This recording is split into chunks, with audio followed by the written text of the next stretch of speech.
Dermatomes and myotomes. When we think about a client that might present to us with a deficit involving dermatomes and myotomes, it's typically when there's been an injury to the roots and the trunks region. So typically injuries above the level of the clavicle or proximal to that clavicle. So here we have C5, C6, C7, C8, and T1 roots of the brachial plexus. And then as they migrate down, you turn into the trunk regions here. So it's these kind of vulnerable zones, those roots and trunks that with an injury such as a stretch injury or a trauma or a fracture or even a disc herniation in that cervical region. This can cause trauma or put pressure on those nerve roots and cause sensory changes with the dermatome presentation, but then also motor changes with more of the myotome presentation.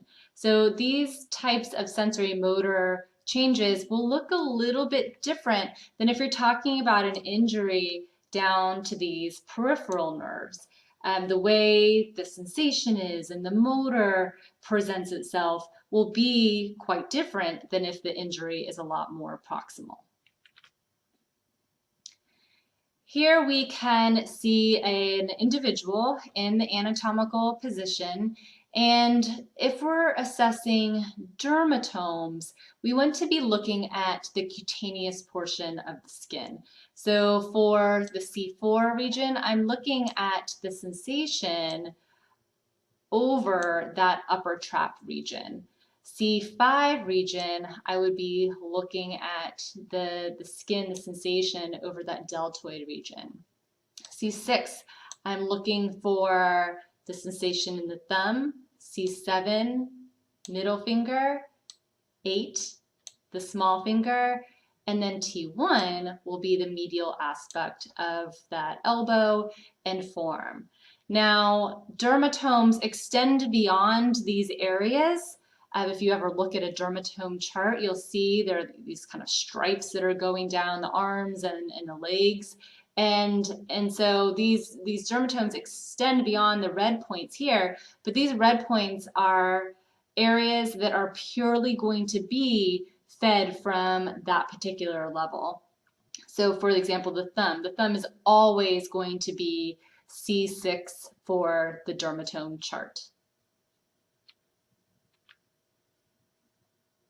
Here is a nice breakdown of your nerve roots on the far left column, and then the dermatome, so these are the sensory distributions, are mapped out for each of the areas here. Myotome, you are going to have these muscles that you're going to test and different motions that you're going to test to determine if they're strong, if they're weak, or if they're absent.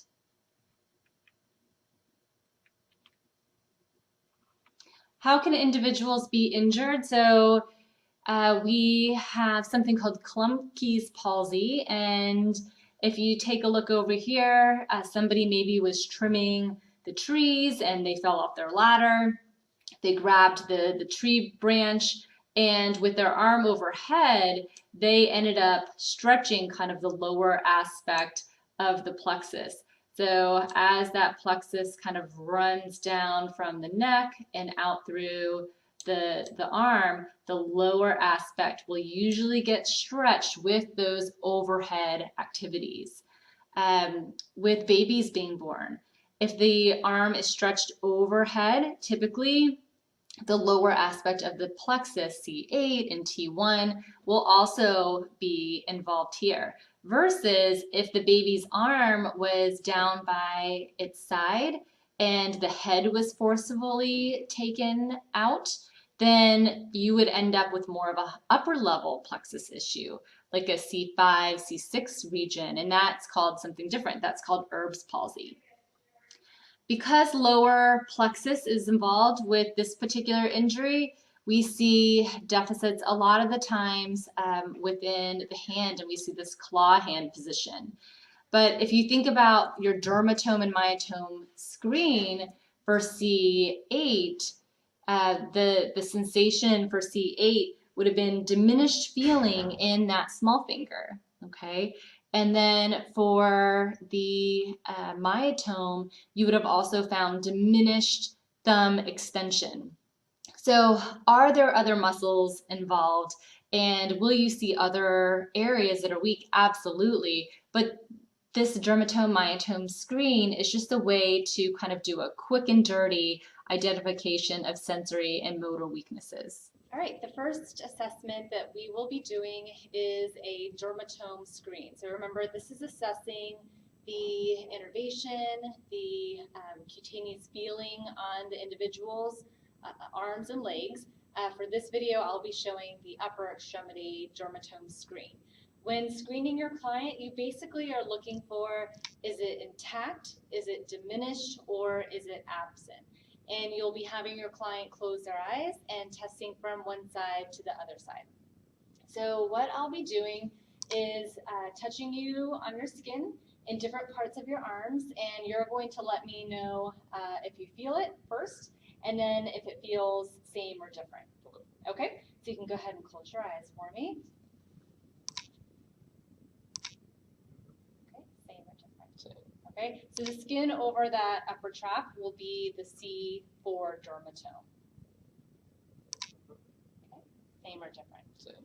Okay, the skin over that deltoid kind of lateral upper arm will be the C5 dermatome. And then if you could just bring your arms out a bit in front of you. Good. Okay, and same or different. Same. Okay.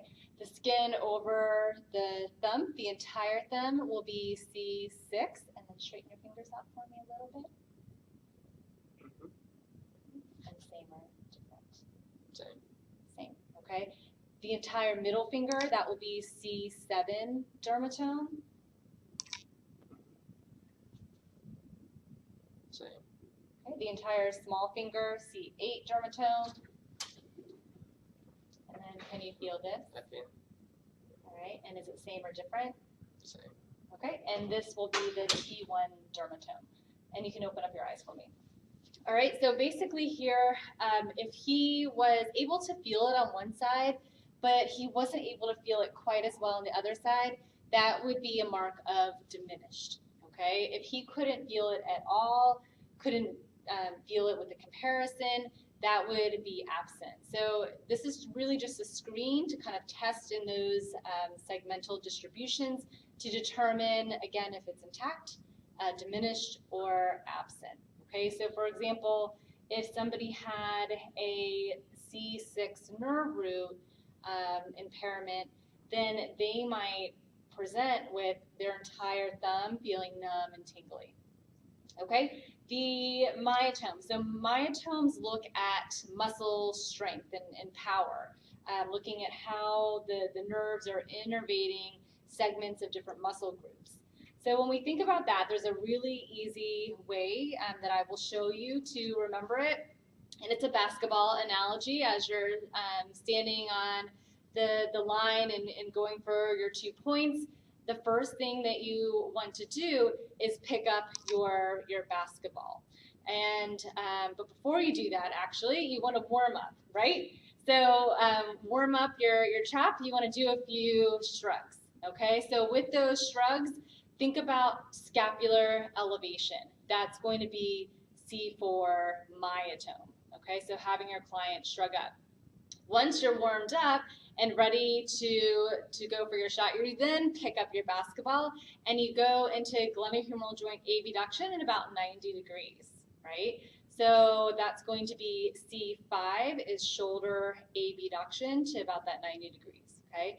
Then you're going to cock that ball back, getting ready for your shot.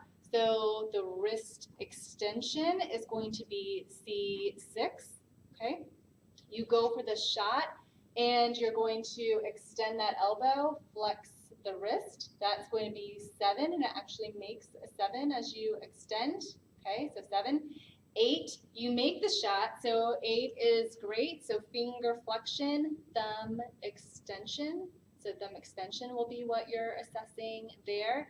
And then whenever you make a shot to celebrate, you want to do your spirit fingers. So spirit fingers, you're out and finger abduction, recruiting those intrinsics, those interossei. And here you can test both abduction as well as adduction. So what does that look like when you're actually testing it on a client? The first thing that I'm going to have you do to assess your strength in your arms is to shrug all the way up on both sides for me, okay? Have your hands nice and relaxed for me. So all the way up.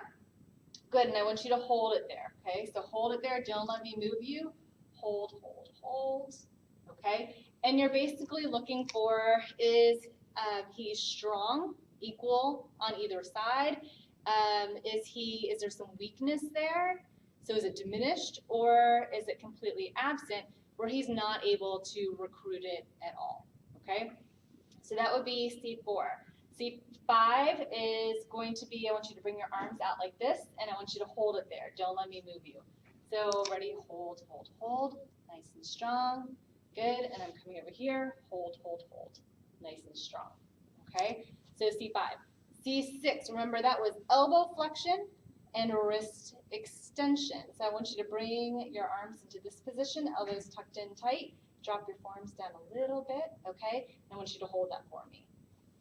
So he's trying to hold an extended wrist, and I'm trying to bring him into flexion.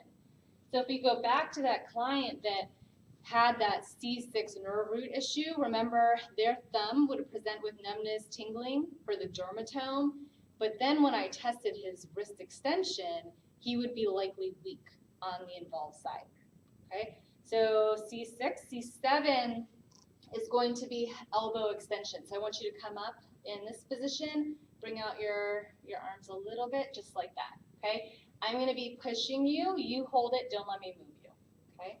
So ready, hold, strong, good, and then hold, strong, okay? So sometimes students get a little confused here. Sometimes I'll see students pulling, and when you do that, you're activating elbow flexors, biceps. So we want to activate the triceps, elbow extensors, so I'm pushing this way, okay? So that was C7. Remember, 8 is great. So we're going to do the thumbs up position and assess thumb extension. So hold it here, don't let me move you. Hold it here, don't let me move you, okay? And then to celebrate, remember spirit fingers. So here you can have the client open up their hand like this, going into finger abduction, and I want you to hold it there, don't let me move you. And here going back and forth and assessing all of those interossei.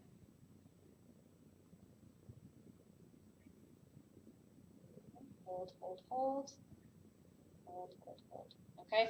And if you wanted a little bit more information, you could go on to assess finger adduction, but at least assessing that finger abduction. So walking through, especially when you're suspecting a nerve root issue or a trunk issue of the brachial plexus, you'll definitely want to screen for dermatomes and myotomes because they will be segmental in their pattern and how they're presenting, and it's important to assess both sensation as well as strength to really get an idea of how this is influencing their occupation.